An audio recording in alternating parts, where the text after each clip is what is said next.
السلام عليكم ورحمة الله وبركاته. الفيديو ده فيديو قصير جدا. الفيديو ده معمول رسالة للاعيبة نادي الزمالك، فقط للاعيبة نادي الزمالك. انتوا فاضل لكم 10 مباريات على نهاية الموسم، لو عديتهم كده 6 مباريات دوري حاسمين طبعا للدوري، وعندك 4 مباريات في بطولة الكونفدرالية. ولو هنفترض ان انت كسبت شباب بلوزداد رايح جاي اللي هو قبل النهائي، هيبقى فاضل لك مباراتين اللي هو النهائي. طبعا 4 مباريات مهمين جدا في مصيرك الافريقي. وبالنسبه لي 6 مباريات مهمين جدا في الدوري المصري، كلهم مباريات كؤوس. رساله للاعيبه نادي الزمالك فقط لا غير، ولا هتكلم الاداره ولا هتكلم الجمهور. الاداره خلاص احنا عارفين مشاكلها وكل حاجه عنها كلنا عارفينها كويس جدا. ودلوقتي الاداره بقت تقدر تدي اللعيبه مرتباتها. كلنا زي ما سامعين الفتره الاخيره لعيبه الزمالك بتاخد مستحقاتها كامله. فانت من ناحيه الاداره مالكش حجه، من ناحيه الجمهور، جمهور الزمالك ما بيتوصاش، وانتوا كلاعيبه عارفين ده كويس، ما بيسيبكوش لحظه حتى في المشاكل اكتر ما في المكسب. حتى في الخساره بيكون موجود جنبك في اي مباراه وبيملى الاستاد زي ما انتم بتشوفوا. فانت الرساله دي موجوده ليك انت بس كلاعيبه نادي الزمالك، انتوا مش اقل من اي حد. حتى لو امكانيات الفرق الثانيه كلاعيبه صارفين اكتر منك باضعاف اضعاف، ولكن انت وراك جمهور قوي جدا ما بيسيبكش لحظه، بيملى لك الاستاد. عندك الروح، ودي اللي مفتقدها الفرق المنافسه. مش عايزك تركز مع اي حاجه، ما تركزش مع اعلام بيوجه الدوري لفرق تانية، مش عايزك تركز مع اعلاميين بالاخص بيقفوا جنب المنافسين. مش عايزك تركز مع ادارات انديه تانية كلامهم. معرفش مدرب بيعلن النهارده مين هيغيب واصابات فريق سيراميكا او ايا كان. الفتره الجايه هتلاقي الكلام ده كتير. مش عايزك تركز مع تحكيم المباريات اللي جايه كلها، ركز في ماتشاتك انت بس، ان انت تكسب، مالكش دعوه بحد، مالكش دعوه مين بيتجامل من التحكيم، مين بيتظلم مين ما بيتظلمش، مالكش دعوه. ركز في الملعب، احرج كل المنظومه، احرج الحكام، احرج اتحاد الكوره، احرج اي حد ممكن يكون بيتلكك لك على اي حاجه ان انت ما تاخدش بطوله الدوري او بطوله الكونفدراليه. العب راجل في الملعب بس، واحرجه في الملعب. مش هيقدر يظلمك الحكم، مش هيقدر يظلمك لو انت في الملعب بتلعب جد وشايفك ان انت نازل فعلا ما عندكش حجج، انت نازل تكسب.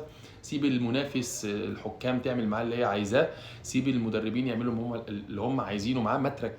ما تركز مع رؤساء انديه هيجي يقول لك تصريحات قبل الماتشات زي ما عمل ماتش انبي اللي فات وانت وقعت في الفخ ونزلت استسهلت الماتش وكسبت. الراجل قال لك انا ما عنديش، مش بنافس على ان انا اوصل للدوري اللي هو اللي فوق المنافس على الدوري طبعا. واكتشفنا ان هو لا، بيلعب وبيموت نفسه.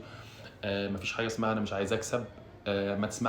ما تسمعش لاي رئيس نادي هيقول تصريحات الست مباريات اللي جايه دي نهائي. زي ما قلت لك ما تسمعش لاعلاميين، ما تسمعش الاعلام، اسمع بس جمهورك بس وتحفيز جمهورك ليك اللي هتلاقيه مالي الاستاد الست ماتشات اللي جايين. انا متاكد ابتداء من مباراه المصري يوم الاحد الجاي اللي هي بعد 3 ايام هتلاقي جمهور مالي برج العرب. ما تركزش غير مع جمهورك، تمرينك، مدربك معتمد جمال اللي هو عامل معاك شغل عالي جدا الفتره الاخيره.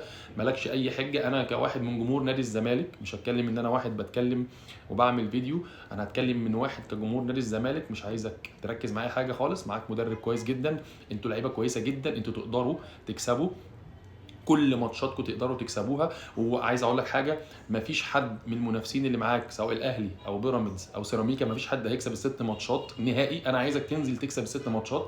لو ربنا ما كرمكش في ماتش او اتنين انت ما كسبتش، ده هيبقى من عند ربنا، بس انت اعمل اللي عليك، موت نفسك، حارب على ال3 نقط، هتكسبهم هتكسبهم.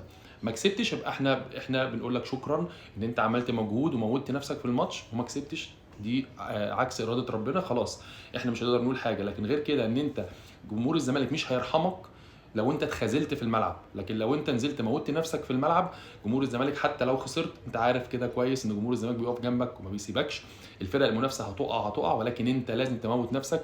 الدوري مهم جدا جدا جدا، ما يقلش اهميه عن الكونفدراليه. العب ان انت تاخد الدوري. لو مفيش نصيب موت نفسك على الماتشات كلها. لو مفيش نصيب ان انت تاخد الدوري، ان شاء الله تحقق على الاقل المركز الثاني، اقل الخسائر ان انت تلعب الشامبيونز ليج السنه الجايه. ده مكانك الحقيقي، ده اللي عايزه جمهور الزمالك. عايزك تنافس على الدوري، عايزك تنافس على دوري ابطال افريقيا الموسم اللي جاي. جمهور الزمالك مش هيقبل باي حاجه غير كده. اعمل اللي عليك، موت نفسك في الملعب، ما تبصش لاي عوامل خارجيه خالص. ركز في ملعبك مع مدربك مع جمهورك، وانا متاكد ان شاء الله الزمالك هيكون من نصيبه كونفدراليه والدوري باذن الله. السلام عليكم.